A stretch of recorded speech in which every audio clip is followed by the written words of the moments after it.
नमस्कार, स्वागत है जी खबरां दे इस बुलेटिन से मैं रमन कुमार खास एक बार फिर पहला इस बुलेटिन ਦੀਆਂ ਚੋਣਵੀਆਂ ਖਬਰਾਂ ਤੇ ਇੱਕ ਨਜ਼ਰ। ਪ੍ਰਧਾਨ ਮੰਤਰੀ ਨਰਿੰਦਰ ਮੋਦੀ ਨੇ ਕਿਹਾ ਹੈ ਕਿ ਬੰਗਲਾਦੇਸ਼ ਦੇ ਨਾਲ ਭਾਰਤ ਦੇ ਸਬੰਧ ਮਜ਼ਬੂਤ ਕਰਨਾ ਹਮੇਸ਼ਾ ਸਰਕਾਰ ਦੀ ਵਿਸ਼ੇਸ਼ ਪਹਿਲ ਰਹੀ ਹੈ।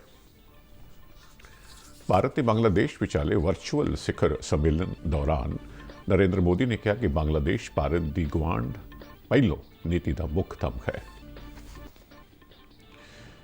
इसरो ਵੱਲੋਂ ਅੱਜ ਸ਼੍ਰੀ ਹਰੀਕੋਟਾ ਤੋਂ ਸੰਚਾਰ ਉਪਗ੍ਰਹਿ CMS-01 ਨੂੰ PSLV-C50 ਜ਼ਰੀਏ ਸਫਲਤਾ ਨਾਲ ਪੁਲਾੜ ਵਿੱਚ ਦਾਗਿਆ ਗਿਆ।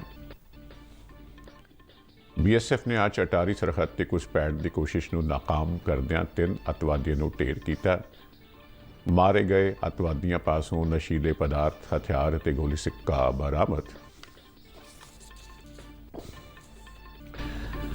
ਪੰਜਾਬ ਕੈਬਨਿਟ ਵੱਲੋਂ ਮੋਟਰ ਗੱਡੀਆਂ ਦੇ ਨਵੇਂ ਮਾਡਲਾਂ ਜਾਂ ਇਹਨਾਂ ਦੀਆਂ ਵੱਖ-ਵੱਖ ਕਿਸਮਾਂ CNG ਜਾਂ LPG ਕਿੱਟਾਂ ਦੀ ਪ੍ਰਵਾਨਗੀ ਜਾਂ ਇਲੈਕਟ੍ਰਿਕ ਵਾਹਨਾਂ ਦੀ ਰਜਿਸਟ੍ਰੇਸ਼ਨ ਲਈ ਪ੍ਰੋਸੈਸਿੰਗ ਫੀਸ ਲਗਾਉਣ ਦਾ ਫੈਸਲਾ ਕੈਬਨਿਟ ਵੱਲੋਂ ਪੇਂਡੂ ਵਿਕਾਸ ਤੇ ਪੰਚਾਇਤ ਵਿਭਾਗ ਦੇ ਇੰਜੀਨੀਅਰਿੰਗ ਵਿੰਗ ਵਿੱਚ ਜੂਨੀਅਰ ਇੰਜੀਨੀਅਰਾਂ ਦੀਆਂ 81 ਅਸਾਮੀਆਂ ਦੀ ਭਰਤੀ ਪੰਜਾਬ ਲੋਕ ਸੇਵਾ ਕਮਿਸ਼ਨ ਤੋਂ ਕਰਾਉਣ ਦਾ ਫੈਸਲਾ। ਕੈਬਨਿਟ ਵੱਲੋਂ ਪਟਿਆਲਾ ਵਿਖੇ ਕੰਪਰੈਸਡ ਬਾਇਓਗੈਸ ਪਲਾਂਟ ਸਥਾਪਿਤ ਕਰਨ ਨੂੰ ਵੀ ਮਨਜ਼ੂਰੀ। ਪੰਜਾਬ ਦੇ ਸਾਬਕਾ ਮੰਤਰੀ ਮਨੋਰੰਜਨ ਕਾਲੀਆ ਨੇ ਕਿਹਾ ਕਿ ਕਿਸਾਨ ਜਥੇਬੰਦੀਆਂ ਨੂੰ ਭਾਰਤ ਸਰਕਾਰ ਵੱਲੋਂ ਖੇਤੀ ਕਾਨੂੰਨਾਂ ਵਿੱਚ ਸੋਧਾਂ ਸੰਬੰਧੀ 7 ਨੁਕਤਿਆਂ ਵਾਲੇ ਪ੍ਰਸਤਾਵ ਤੇ ਵਿਚਾਰ ਕਰਕੇ ਗੱਲਬਾਤ ਲਈ ਅੱਗੇ ਆਉਣਾ ਚਾਹੀਦਾ ਹੈ।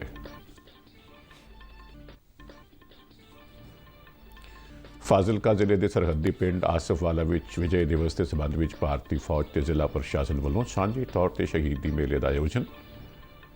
ਸ਼ਹੀਦੀ ਮੇਲੇ ਦੌਰਾਨ 1971 ਭਾਰਤ ਪਾਕ ਜੰਗ ਦੇ ਸ਼ਹੀਦ ਜਵਾਨਾਂ ਨੂੰ ਸ਼ਰਧਾਂਜਲੀਆਂ। ਤੇ ਹੁਣ ਖਬਰਾਂ ਵਿਸਤਾਰ ਨਾਲ। ਪ੍ਰਧਾਨ ਮੰਤਰੀ ਨਰਿੰਦਰ ਮੋਦੀ ਨੇ ਕਿਹਾ ਕਿ ਬੰਗਲਾਦੇਸ਼ ਭਾਰਤ ਦੀ ਗੁਆਂਢ ਪਹਿਲੋਂ ਨੀਤੀ ਦਾ ਮੁੱਖ ਥੰਮ ਹੈ। ਉਨ੍ਹਾਂ ਆਖਿਆ ਕਿ ਬੰਗਲਾਦੇਸ਼ ਦੇ ਨਾਲ ਭਾਰਤ ਦੇ ਸਬੰਧ ਮਜ਼ਬੂਤ ਕਰਨਾ ਹਮੇਸ਼ਾ ਸਰਕਾਰ ਦੀ ਵਿਸ਼ੇਸ਼ ਪਹਿਲ ਰਹੀ ਹੈ। ਭਾਰਤ ਤੇ ਬੰਗਲਾਦੇਸ਼ ਵਿਚਾਲੇ ਵਰਚੁਅਲ ਦੁਵੱਲੀ ਸਿਖਰ ਮੀਟਿੰਗ ਵਿੱਚ ਪ੍ਰਧਾਨ ਮੰਤਰੀ ਨੇ ਕਿਹਾ ਕਿ ਵਿਸ਼ਵ ਕੋਵਿਡ ਮਹਾਮਾਰੀ ਕਾਰਨ ਇਹ ਵਰ੍ਹਾ ਚੁਣੌਤੀਪੂਰਨ ਰਿਹਾ ਹੈ। ਉਨ੍ਹਾਂ ਕਿਹਾ ਕਿ ਸੰਤੋਸ਼ ਦੀ ਗੱਲ ਹੈ ਕਿ ਭਾਰਤ ਤੇ ਬੰਗਲਾਦੇਸ਼ ਇਸ ਖੇਤਰ ਵਿੱਚ ਮਿਲ ਕੇ ਕੰਮ ਕਰ ਰਹੇ ਹਨ, ਫਿਰ ਚਾਹੇ ਉਹ ਦਵਾਈਆਂ ਹੋਣ ਜਾਂ ਡਾਕਟਰੀ ਉਪਕਰਨ ਜਾਂ ਫਿਰ ਪੇਸ਼ੇਵਰ ਡਾਕਟਰਾਂ ਨਾਲ ਮਿਲ ਕੇ ਕੰਮ ਕਰਨਾ ਹੋਵੇ। ਉਨ੍ਹਾਂ ਆਖਿਆ ਕਿ ਕੋਵਿਡ ਵੈਕਸੀਨ ਦੇ ਖੇਤਰ ਵਿੱਚ ਵੀ ਦੋਹੇ ਦੇਸ਼ਾਂ ਵਿਚਾਲੇ ਚੰਗਾ ਸਹਿਯੋਗ ਹੈ ਅਤੇ ਇਸ ਸੰਬੰਧ ਵਿੱਚ ਭਾਰਤ ਬੰਗਲਾਦੇਸ਼ ਦੀਆਂ ਜ਼ਰੂਰਤਾਂ ਪੂਰੀਆਂ ਕਰੇਗਾ। ਉਨ੍ਹਾਂ ਆਖਿਆ ਕਿ ਦੋਹਾਂ ਦੇਸ਼ਾਂ ਦੇ ਸੰਬੰਧ ਸਿਹਤ ਤੋਂ ਇਲਾਵਾ ਹੋਰ ਖੇਤਰਾਂ ਵਿੱਚ ਵੀ ਲਗਾਤਾਰ ਗੂੜੇ ਹੋ ਰਹੇ ਹਨ। ਉਨ੍ਹਾਂ ਆਖਿਆ ਕਿ ਜ਼ਮੀਨੀ ਸਰਹੱਦ ਦੇ ਰਸਤੇ ਵਪਾਰ ਦੀਆਂ ਰੁਕਾਵਟਾਂ ਘਟ ਰਹੀਆਂ ਹਨ, ਦੋਹੇ ਦੇਸ਼ਾਂ ਵਿੱਚ ਸੰਪਰਕ ਸਹੂਲਤਾਂ ਵਧੀਆਂ ਹਨ ਅਤੇ ਇਸ ਨਾਲ ਆਪਸੀ ਸੰਬੰਧ ਮਜ਼ਬੂਤ ਕਰਨ ਦੀ ਭਾਰਤ ਦੀ ਵਚਨਬੱਧਤਾ ਦਾ ਪਤਾ ਲੱਗਦਾ ਹੈ। ਪ੍ਰਧਾਨ ਮੰਤਰੀ ਨੇ ਕਿਹਾ ਕਿ ਵਿਜੈ ਦਿਵਸ ਦੇ ਅਗਲੇ ਦਿਨ ਦੋਹਾਂ ਦੇਸ਼ਾਂ ਵਿਚਾਲੇ ਅੱਜ ਇਸ ਮੀਟਿੰਗ ਦਾ ਵਿਸ਼ੇਸ਼ ਮਹੱਤਵ ਹੈ। ਨਰਿੰਦਰ ਮੋਦੀ ਨੇ ਕਿਹਾ ਕਿ ਸੁਤੰਤਰਤਾ ਵਿਰੋਧੀ ਤਾਕਤਾਂ ਤੇ ਜਿੱਤ ਦੇ ਰੂਪ ਵਿੱਚ ਵਿਜੈ ਦਿਵਸ ਮਨਾਉਣਾ ਸਾਡੇ ਲਈ ਮਾਣ ਵਾਲੀ ਗੱਲ ਹੈ। ਉਹਨਾਂ ਨੇ ਕੱਲ੍ਹ ਵਿਜੈ ਦਿਵਸ ਦੇ ਮੌਕੇ ਤੇ ਕੌਮੀ ਜੰਗੀ ਯਾਦਗਾਰ ਤੇ ਸ਼ਰਧਾ ਦੇ ਫੁੱਲ ਭੇਟ ਕੀਤੇ ਅਤੇ 4 ਮਸ਼ਾਲਾਂ ਜਗਾਉਣ ਦਾ ਜ਼ਿਕਰ ਕਰਦੇ ਆਖਿਆ ਕਿ ਇਹਨਾਂ ਮਸ਼ਾਲਾਂ ਨੂੰ ਸ਼ਹੀਦਾਂ ਦੇ ਪਿੰਡਾਂ ਸਮੇਤ ਦੇਸ਼ ਦੇ ਵੱਖ-ਵੱਖ ਹਿੱਸਿਆਂ ਵਿੱਚ ਲਿਜਾਇਆ ਜਾਵੇਗਾ। ਭਾਰਤ ਬੰਗਲਾਦੇਸ਼ ਸਿਖਰ ਸੰਮੇਲਨ ਵਿੱਚ ਪ੍ਰਧਾਨ ਮੰਤਰੀ ਨਰਿੰਦਰ ਮੋਦੀ ਅਤੇ ਬੰਗਲਾਦੇਸ਼ ਦੀ ਪ੍ਰਧਾਨ ਮੰਤਰੀ ਸ਼ੇਖ ਹਸੀਨਾ ਨੇ ਬੰਗਬੰਧੂ ਡਿਜੀਟਲ ਪ੍ਰਦਰਸ਼ਨੀ ਦਾ ਰਲ ਕੇ ਉਦਘਾਟਨ ਕੀਤਾ। ਦੋਹਾਂ ਦੇਸ਼ਾਂ ਨੇ ਭਾਰਤ ਤੇ ਬੰਗਲਾਦੇਸ਼ ਵਿਚਾਲੇ ਚਿਲਹਾਟੀ ਅਤੇ ਹਲਦੀਬਾੜੀ ਰੇਲ ਲਿੰਕ ਦਾ ਵੀ ਉਦਘਾਟਨ ਕੀਤਾ। बांग्लादेश हमारी नेबरहुड फर्स्ट नीति का एक प्रमुख स्तंभ है। बांग्लादेश के साथ संबंधों में मजबूती और गहराई लाना मेरे लिए पहले दिन से ही विशेष प्राथमिकता रही है। यह बात सही है कि वैश्विक महामारी के कारण यह वर्ष बहुत ही चुनौतीपूर्ण रहा है, लेकिन संतोष का विषय है ਭਾਰਤੀ ਪੁਲਾੜ ਏਜੰਸੀ ਇਸਰੋ ਵੱਲੋਂ ਸੰਚਾਰ ਉਪਗ੍ਰਹਿ CMS-01 ਅੱਜ ਸ਼੍ਰੀ ਹਰੀਕੋਟਾ ਤੋਂ ਪੁਲਾੜ ਵਿੱਚ ਸਫਲਤਾ ਨਾਲ ਦਾਗਿਆ ਗਿਆ। ਇਸ ਸੰਚਾਰ ਉਪਗ੍ਰਹਿ ਨੂੰ ਪੁਲਾੜ ਵਿੱਚ ਭੇਜਣ ਲਈ PSLV-C50 ਰਾਕੇਟ ਦੀ ਵਰਤੋਂ ਕੀਤੀ ਗਈ। ਇਸ ਉਪਗ੍ਰਹਿ ਨੂੰ ਆਂਧਰ ਪ੍ਰਦੇਸ਼ ਦੇ ਸ਼੍ਰੀ ਹਰੀਕੋਟਾ ਵਿਚਲੇ ਸਤੀਸ਼ ਧਵਨ ਪੁਲਾੜ ਕੇਂਦਰ ਤੋਂ ਅੱਜ ਬਾਅਦ ਦੁਪਹਿਰ 3:41 ਤੇ ਪੁਲਾੜ ਵਿੱਚ ਦਾਗੇ ਜਾਣ ਦਾ ਅਮਲ ਸ਼ੁਰੂ ਹੋਇਆ। ਇਸ ਸੰਚਾਰ ਉਪਗ੍ਰਹਿ ਨੂੰ 21 ਮਿੰਟਾਂ ਤੋਂ ਬਾਅਦ ਪੁਲਾੜ ਵਿੱਚ ਮਿੱਥੇ ਪੰਨ ਤੇ ਸਥਾਪਿਤ ਕਰ ਦਿੱਤਾ ਗਿਆ। ਇਹ ਉਪਗ੍ਰਹਿ ਸੀ ਬੈਂਡ ਟਰਾਂਸਪੋਂਡਰ ਨਾਲ ਲੈਸ ਹੈ ਜਿਹੜੇ ਕਿ ਉੱਚ ਪੱਧਰ ਦਾ ਸੰਚਾਰ ਮੁਹੱਈਆ ਕਰਵਾਉਣਗੇ। ਇਹ ਉਪਗ੍ਰਹਿ ਭਾਰਤੀ ਧਰਾਤਲ ਤੋਂ ਇਲਾਵਾ ਅੰਡਮਾਨ ਨਿਕੋਬਾਰ ਤੇ ਲਕਸ਼ਦੀਪ ਦੇ ਟਾਪੂਆਂ ਲਈ ਵੀ ਸੰਚਾਰ ਉਪਗ੍ਰਹਿ ਉਪਲਬਧ ਕਰਵਾਵੇਗਾ। CMS ਉਪਗ੍ਰਹਿ ਦੀ ਮਿਆਦ 7 ਸਾਲ ਨਿਰਧਾਰਿਤ ਕੀਤੀ ਗਈ ਹੈ। ਇਸਰੋ ਵੱਲੋਂ ਦਾਗਿਆ ਗਿਆ ਇਹ 42ਵਾਂ ਸੰਚਾਰ ਉਪਗ੍ਰਹਿ ਹੈ। ਭਾਰਤ ਵਿੱਚ ਕੋਰੋਨਾ ਤੋਂ ਠੀਕ ਹੋਣ ਵਾਲਿਆਂ ਦੀ ਗਿਣਤੀ ਵਿੱਚ ਲਗਾਤਾਰ ਵਾਧਾ ਹੋ ਰਿਹਾ ਹੈ। ਬੀਤੇ 24 ਘੰਟੇ ਦੌਰਾਨ 33,291 ਕੋਰੋਨਾ ਮਰੀਜ਼ ਸਿਹਤਯਾਬ ਹੋਏ, ਜਦਕਿ ਤਾਜ਼ਾ ਕੋਰੋਨਾ ਮਾਮਲੇ ਦੀ ਗਿਣਤੀ 25,000 ਤੋਂ ਹੇਠਾਂ ਰਹੀ। ਕੇਂਦਰੀ ਸਿਹਤ ਮੰਤਰਾਲੇ ਅਨੁਸਾਰ ਤਾਜ਼ਾ ਮਾਮਲਿਆਂ ਦੀ ਇਹ ਗਿਣਤੀ ਪਿਛਲੇ 4 ਮਹੀਨਿਆਂ ਦੌਰਾਨ ਰੋਜ਼ਾਨਾ ਆਧਾਰ ਤੇ ਦਰਜ ਹੋਣ ਵਾਲੇ ਅੰਕੜੇ ਵਿੱਚ ਸਭ ਤੋਂ ਘੱਟ ਹੈ। ਦੇਸ਼ ਵਿੱਚ ਹੁਣ ਤੱਕ 94,99,000 ਤੋਂ ਵੱਧ ਮਰੀਜ਼ ਕੋਰੋਨਾ ਤੋਂ ਮੁਕਤ ਹੋ ਚੁੱਕੇ ਨੇ ਤੇ ਠੀਕ ਹੋਣ ਦੀ ਦਰ 95.31% ਤੇ ਪਹੁੰਚ ਗਈ ਹੈ।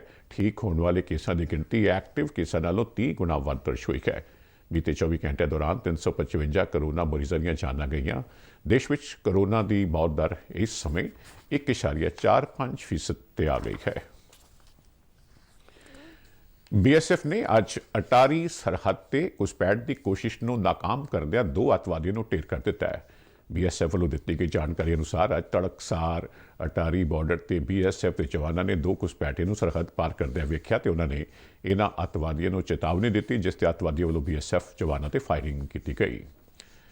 ਜਵਾਬੀ ਫਾਇਰਿੰਗ ਵਿੱਚ ਦੋਹੇ ਅੱਤਵਾਦੀ ਢੇਰ ਕਰ ਦਿੱਤੇ ਗਏ। ਇਹਨਾਂ ਦੋਹਾਂ ਅੱਤਵਾਦੀਆਂ ਪਾਸੋਂ ਨਸ਼ੀਲੇ ਪਦਾਰਥ, ਹਥਿਆਰ ਤੇ ਗੋਲੀ ਸਿੱਕਾ ਬਰਾਮਦ ਕੀਤਾ ਗਿਆ, ਜਿਨ੍ਹਾਂ ਵਿੱਚ 2 AK-47 ਰਾਈਫਲਾਂ, 3 ਮੈਗਜ਼ੀਨ, 1 ਪਿਸਤੌਲ ਤੇ ਗੋਲੀ ਸਿੱਕਾ ਤੋਂ ਇਲਾਵਾ 5 ਕਿਲੋ ਹੈਰੋਇਨ ਵੀ ਬਰਾਮਦ ਹੋਈ। ਇਸ ਘਟਨਾ ਤੋਂ ਬਾਅਦ ਪੰਜਾਬ ਪੁਲਿਸ ਤੇ BSF ਵੱਲੋਂ ਸਮੁੱਚੇ ਇਲਾਕੇ ਵਿੱਚ ਤਲਾਸ਼ੀ ਮੁਹਿੰਮ ਚਲਾਈ ਗਈ। BSF ਅਤੇ ਪੰਜਾਬ ਪੁਲਿਸ ਨੂੰ ਸ਼ੱਕ ਹੈ ਕਿ ਇਹ ਅੱਤਵਾਦੀ ਘੁਸਪੈਠ ਕਰਕੇ ਭਾਰਤ ਵਿੱਚ ਕੋਈ ਵੱਡੀ ਵਾਰਦਾਤ ਕਰਨ ਦੇ ਇਰਾਦੇ ਨਾਲ ਆਏ ਸਨ। BSF ਦੇ DIG ਭੁਪਿੰਦਰ ਸਿੰਘ ਨੇ ਪ੍ਰੈਸ ਕਾਨਫਰੰਸ ਦੌਰਾਨ ਦੱਸਿਆ ਕਿ ਠੰਡ ਦੇ ਇਸ ਮੌਸਮ ਵਿੱਚ ਧੁੰਦ ਪੈਣ ਤੇ ਪਾਕਿਸਤਾਨ ਵਾਲੇ ਪਾਸਿਓਂ ਘੁਸਪੈਠ ਅਤੇ ਤਸਕਰੀ ਦੀਆਂ ਕੋਸ਼ਿਸ਼ਾਂ ਵੀ ਤੇਜ਼ ਹੋ ਜਾਂਦੀਆਂ ਹਨ, ਪਰ ਸੀਮਾ ਤੇ ਤਾਇਨਾਤ BSF ਜਵਾਨਾਂ ਦੀ ਚੌਕਸੀ ਅਜਿਹੀਆਂ ਕੋਸ਼ਿਸ਼ਾਂ ਨੂੰ ਨਾਕਾਮ ਕਰਦੀ ਹੈ। ਉਨ੍ਹਾਂ ਦੱਸਿਆ ਕਿ BSF ਵੱਲੋਂ ਸਰਹੱਦ ਤੇ ਜਵਾਨਾਂ ਦੀ ਦਫਰੀ ਵਧਾ ਦਿੱਤੀ ਗਈ ਹੈ।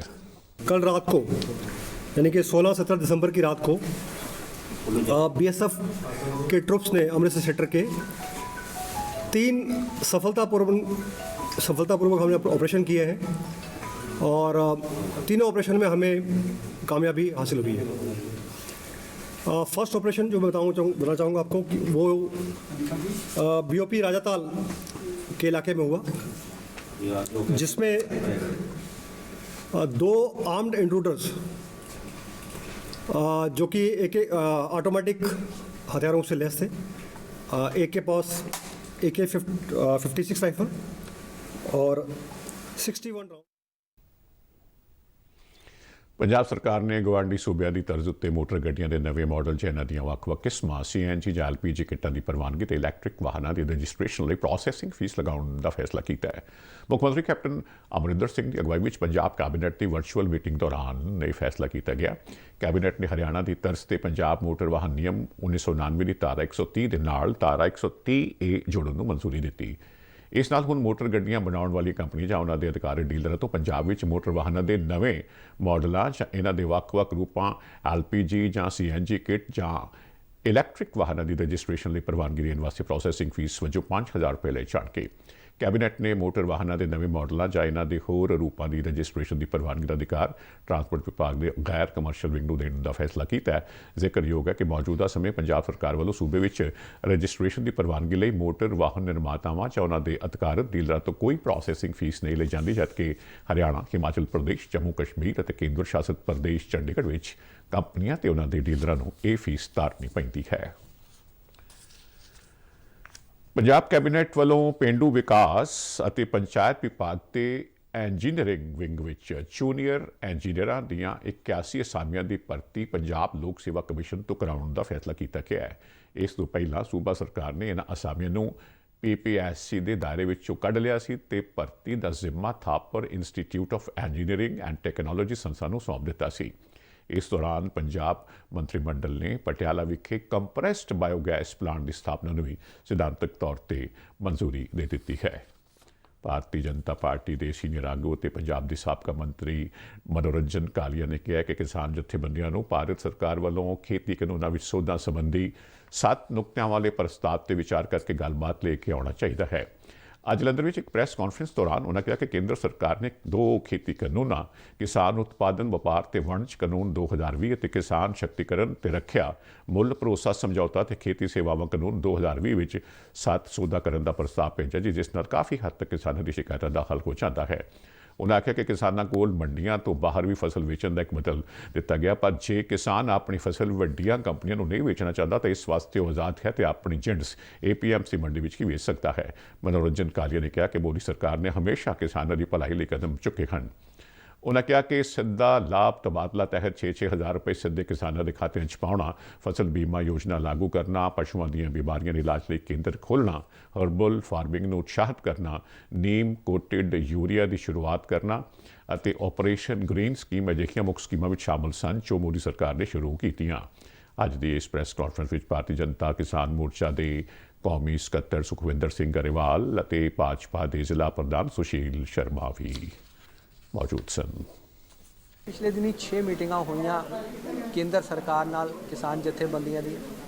ਉਹਦੇ ਵਿੱਚ ਲਿਖਤੀ ਰੂਪ ਦੇ ਵਿੱਚ 7 ਅਮੈਂਡਮੈਂਟਸ ਸਰਕਾਰ ਨੇ ਆਫਰ ਕੀਤੀਆਂ ਕਿ ਵੀ ਅਸੀਂ ਇਹ ਕਰਨ ਨੂੰ ਤਿਆਰ ਹਾਂ, ਔਰ ਉਹਦੇ ਨਾਲ ਲਗਭਗ ਜਿੰਨੀਆਂ ਵੀ ਇਹਨਾਂ ਦੇ ਖਦਸ਼ੇ ਸੀਗੇ, ਜਿੰਨੀਆਂ ਵੀ ਇਹ ਦੱਸਦੇ ਸੀਗੇ ਕਿ ਵੀ ਇਹ ਔਕੜਾਂ ਹੈਗੀਆਂ, ਉਹ ਸਾਰੀਆਂ ਖਤਮ ਹੋ ਜਾਣਗੀਆਂ। ਤਾਂ ਉਸ ਨਾਤੇ ਇਸ ਗੱਲ ਨੂੰ ਰਿਜੈਕਟ ਕਰਨਾ ਇਹ ਜਿਹੜਾ ਹੈਗਾ ਉਹਦਾ ਕੋਈ ਔਚਿੱਤਿਆ ਨਹੀਂ ਬਣਦਾ। ਹਾਂ, ਤੁਸੀਂ ਉਹਦੀ ਕੋਈ ਰੀਜ਼ਨਿੰਗ ਦਿੰਦੇ ਕਿ ਵੀ ਇਹ ਕਾਰਨ ਤੋਂ ਅਸੀਂ ਰਿਜੈਕਟ ਕਰ ਰਹੇ, ਫਿਰ ਤਾਂ ਸਮਝ ਆਉਂਦੀ ਹੈ। ਤੇ ਜੇ ਤੁਸੀਂ ਅਕਾਰਨ ਕਰੋਗੇ ਤਾਂ ਉਹ ਸਰਾਸਰ ਗਲਤ ਹੈ, ਕਿਉਂਕਿ ਜਿਹੜੇ ਕ੍ਰਿਸ਼ੀ ਕਾਨੂੰਨ ਹੈ ਉਹ ਇੱਕ ਆਪਸ਼ਨ ਦਿੰਦੇ ਆ ਕਿਸਾਨ ਭਰਾਵਾਂ ਨੂੰ ਕਿ ਵੀ ਤੁਸੀਂ ਆਪਣੀ ਫਸਲ ਚਾਹੇ ਤਾਂ ਜਿਹੜੀ APMC ਅੰਡਰ ਮਾਰਕੀਟ ਕਮੇਟੀਜ਼ ਆ ਮੰਡੀਆਂ ਉੱਥੇ ਵੇਚ ਲਓ, ਜਾਂ ਤੁਸੀਂ ਪ੍ਰਾਈਵੇਟ ਮੰਡੀ। ਫਾਜ਼ਿਲਕਾ ਜ਼ਿਲ੍ਹੇ ਦੇ ਸਰਹੱਦੀ ਪਿੰਡ ਆਸਫ ਵਾਲਾ ਵਿੱਚ ਅੱਜ ਵਿਜੈ ਦਿਵਸ ਦੇ ਸਬੰਧ ਵਿੱਚ ਭਾਰਤੀ ਫੌਜ ਅਤੇ ਜ਼ਿਲ੍ਹਾ ਪ੍ਰਸ਼ਾਸਨ ਵੱਲੋਂ ਸਾਂਝੇ ਤੌਰ ਤੇ ਸ਼ਹੀਦੀ ਮੇਲੇ ਦਾ ਆਯੋਜਨ ਕੀਤਾ ਗਿਆ, ਜਿਸ ਦੌਰਾਨ 1971 ਭਾਰਤ-ਪਾਕ ਜੰਗ ਦੇ ਸ਼ਹੀਦ ਜਵਾਨਾਂ ਨੂੰ ਸ਼ਰਧਾਂਜਲੀ ਭੇਂਟ ਕੀਤੀ ਗਈ। ਭਾਰਤੀ ਫੌਜ ਦੇ ਇਸ ਸ਼ਹੀਦੀ ਸਮਾਗਮ ਦੀ ਸ਼ੁਰੂਆਤ ਫਾਜ਼ਿਲਕਾ ਸਥਿਤ ਭਾਰਤੀ ਫੌਜ ਦੇ ਯੂਨਿਟ ਦੇ ਸੀਨੀਅਰ ਅਧਿਕਾਰੀਆਂ, ਪੁਲਿਸ ਅਧਿਕਾਰੀਆਂ ਤੇ ਸਿਵਲ ਪ੍ਰਸ਼ਾਸਨ ਦੇ ਅਧਿਕਾਰੀਆਂ ਨੇ ਆਸਫ ਵਾਲਾ ਸਥਿਤ ਸ਼ਹੀਦਾਂ ਦੀ ਯਾਦਗਾਰ ਤੇ ਫੁੱਲ ਮਾਲਾਵਾਂ ਭੇਂਟ ਕਰਕੇ ਕੀਤੀ, ਜਿਨ੍ਹਾਂ ਵਿੱਚ ਫਾਜ਼ਿਲਕਾ ਜ਼ਿਲ੍ਹੇ ਦੇ ਡਿਪਟੀ ਕਮਿਸ਼ਨਰ ਅਰਵਿੰਦਰਪਾਲ ਸਿੰਘ ਵੀ ਸ਼ਾਮਲ ਸਨ। ਸਪਤ ਸ਼ਕਤੀ ਕਮਾਂਡ ਦੇ general officer commanding lieutenant general Alok plate ਨੇ ਦੀਪ ਚਲਾਇਆ ਤੇ ਇਸ ਪਵਿੱਤਰ ਥਾਂ ਤੇ ਫੁੱਲਾਂ ਦੀ ਮਾਲਾ ਭੇਂਟ ਕੀਤੀ। ਜ਼ਿਕਰਯੋਗ ਹੈ ਕਿ ਆਸਫ ਵਾਲਾ ਜੰਗੀ ਮੈਮੋਰੀਅਲ ਉਹ ਥਾਂ ਹੈ ਜਿੱਥੇ 1971 ਦੀ ਜੰਗ ਵਿੱਚ ਭਾਰਤੀ ਸੈਨਾ ਦੇ 218 ਜਵਾਨ ਬਹਾਦੁਰੀ ਨਾਲ ਦੁਸ਼ਮਣ ਦਾ ਮੁਕਾਬਲਾ ਕਰਦਿਆਂ ਸ਼ਹੀਦ ਹੋ ਗਏ ਸਨ ਤੇ ਪਿੰਡਾਂ ਦੇ ਲੋਕਾਂ ਵੱਲੋਂ ਸਮੂਹਿਕ ਤੌਰ ਤੇ ਇਹਨਾਂ ਦਾ ਅੰਤਮ ਸੰਸਕਾਰ ਕੀਤਾ ਗਿਆ ਸੀ। ਇਹ ਸਾਨੂੰ ਇੱਥੋਂ ਦੇ ਲੋਕ ਬਹੁਤ ਪਵਿੱਤਰ ਮੰਨਦੇ ਹਨ ਤੇ ਇੱਥੇ ਸੀਸ ਨਿਵਾਉਂਦੇ ਹਨ। ਅੱਜ ਦੇ ਸਮਾਗਮ ਦੌਰਾਨ ਆਪਣੇ ਸੰਬੋਧਨ ਵਿੱਚ ਸਪਤ ਸ਼ਕਤੀ ਕਮਾਂਡ ਦੇ general officer commanding lieutenant general Alok plate ਨੇ ਸੈਨਿਕਾਂ ਨੂੰ ਦੇਸ਼ ਦੀ ਸੇਵਾ ਵਿੱਚ ਹਮੇਸ਼ਾ ਸਮਰਪਿਤ ਰਹਿਣ ਦੀ ਪ੍ਰੇਰਣਾ ਦਿੱਤੀ। ਉਨ੍ਹਾਂ ਕਿਹਾ ਕਿ ਸ਼ਹੀਦਾਂ ਨੂੰ ਸ਼ਰਧਾਂਜਲੀਆਂ ਦੇਣ ਲਈ ਸਿਵਲ ਪ੍ਰਸ਼ਾਸਨ, ਪੁਲਿਸ ਅਤੇ ਫਾਜ਼ਿਲਕਾ ਦੇ ਲੋਕ ਸ਼ਲਾਘਾ ਦੇ ਪਾਤਰ ਹਨ। ਲੈਫਟੀਨੈਂਟ ਜਨਰਲ ਕਲੇਰ ਨੇ ਦੱਸਿਆ ਕਿ ਫਾਜ਼ਿਲਕਾ ਵਿੱਚ ਜਨਤਾ, ਸਿਵਲ ਪ੍ਰਸ਼ਾਸਨ ਤੇ ਸੈਨਾ ਵਿਚਾਲੇ ਗਹਿਰਾ ਤਾਲਮੇਲ ਪੂਰੇ ਦੇਸ਼ ਲਈ ਇੱਕ ਮਿਸਾਲ ਹੈ। अपने दिल में और अपने होठों पर एक प्रार्थना लेकर, और I am here to honour the valor, the bravery and the gallantry of the defenders of Fazilka in particular and the Indian soldier in general. जब जंग का वक्त आता है तो देश का एक ही मुद्दा होता है और हमारी फौज का एक ही मुद्दा होता है, और वो है कि एक इंच जमीन नहीं देंगे। It's as simple as that. We will defend our country, we will defend our land at all costs, at any cost. Akashvani Jalandhar ਦੀ ਸੇਵਾ ਮੁਕਤ ਪ੍ਰੋਗਰਾਮ ਐਗਜ਼ੈਕਟਿਵ ਸੁਦੇਸ਼ ਚੱਡਾ ਦਾ ਜਲੰਧਰ ਵਿੱਚ ਅੰਤਮ ਸੰਸਕਾਰ ਕਰ ਦਿੱਤਾ ਗਿਆ। ਕੱਲ੍ਹ ਸਵੇਰੇ ਉਹਨਾਂ ਦਾ ਦੇਹਾਂਤ ਹੋ ਗਿਆ ਸੀ। ਸੁਦੇਸ਼ ਚੱਡਾ ਨੇ ਆਕਾਸ਼ਵਾਣੀ ਵਿੱਚ ਆਪਣਾ ਕੈਰੀਅਰ 1971 ਵਿੱਚ ਐਡੀਟਰ ਵਜੋਂ ਸ਼ੁਰੂ ਕੀਤਾ ਤੇ 1994 ਵਿੱਚ ਪ੍ਰੋਗਰਾਮ ਐਗਜ਼ੈਕਟਿਵ ਵਜੋਂ ਸੇਵਾ ਮੁਕਤ ਹੋਏ। ਸੁਦੇਸ਼ ਚੱਡਾ ਨੇ ਲੰਮਾ ਸਮਾਂ ਭੈਣਾਂ ਦੇ ਪ੍ਰੋਗਰਾਮ ਵਿੱਚ ਸ਼ਾਨੋ ਜੀ ਦਾ ਕਿਰਦਾਰ ਨਿਭਾਇਆ ਤੇ ਬਾਅਦ ਵਿੱਚ ਬਾਲ ਪ੍ਰੋਗਰਾਮ ਵਿੱਚ ਉਹ ਬੱਚਿਆਂ ਦੇ ਪਿਆਰੇ ਦੀਦੀ ਵਜੋਂ ਮਸ਼ਹੂਰ ਹੋਏ। ਸੋ ਜੀ ਇਸ ਬੁਲੇਟਿਨ ਦੀਆਂ ਖਬਰਾਂ ਹੁਣ ਇਜਾਜ਼ਤ ਚਾਹਾਂਗੇ। ਆਪਣਾ ਖਿਆਲ ਰੱਖੋ, ਇਹਤਿਆਤ ਵਰਤੋ। ਨਮਸਕਾਰ।